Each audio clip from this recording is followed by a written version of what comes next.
Kumusta ka, Smart Pinoy?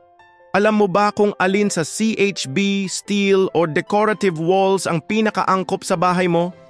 Kung nalilito ka pa rin, tama lang na napanood mo itong video na to. Napansin ko kasi na maraming Pinoy homeowners ang nahihirapang pumili ng tamang perimeter fence. May mga kapitbahay tayo na sobrang tipid sa materials, kaya after ilang taon, sira-sira na. Meron namang todo gasto sa fancy walls kahit simple lang naman ang bahay. Hindi dapat ganun yan. Tandaan natin na ang perimeter fence ay hindi lang pang seguridad. Malaking factor din ito sa overall appearance at market value ng ating property. Kaya importante na tama ang pagpili natin. Pag-usapan natin ang bawat option. Una, ang CHB or Concrete Hollow Blocks. Ito ang pinaka-common at practical na choice. Matibay, abot kaya, at madaling i-maintain.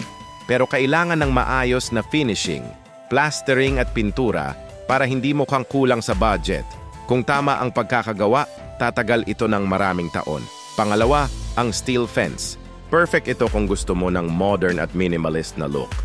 Mas mura siya compared sa CHB kung partial lang ang gagamitin, like sa harapan ng bahay.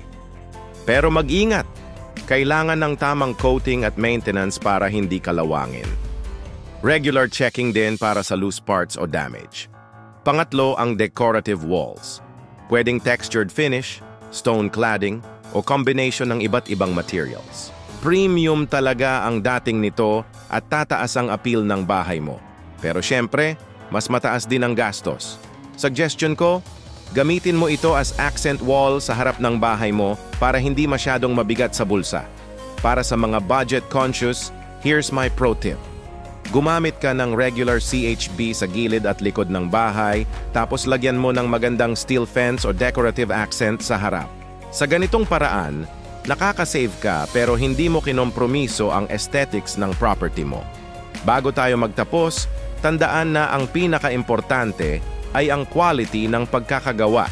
Kahit anong material pa yan, kung hindi maayos ang installation at finishing, masasayang lang ang investment mo.